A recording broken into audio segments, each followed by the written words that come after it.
How to download apps on a laptop. Hey everyone, welcome back to our channel. In this video I will guide you through the steps on how you can download apps on a laptop, so make sure to watch the video till the very end.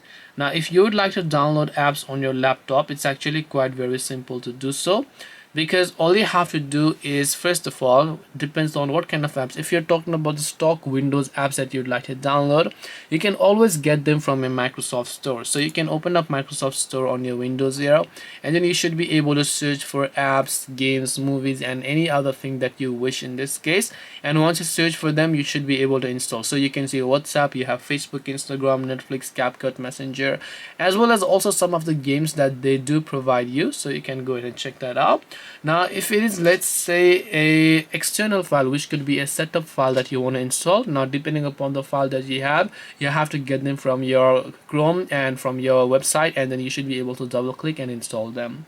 But to give you an idea, this way you should be able to go ahead and then basically actually install applications on your browser on laptop. Hope this video was very helpful. If you have got any questions, feel free to leave them down below. Thank you for watching till the end of this tutorial, and see you soon in our next video.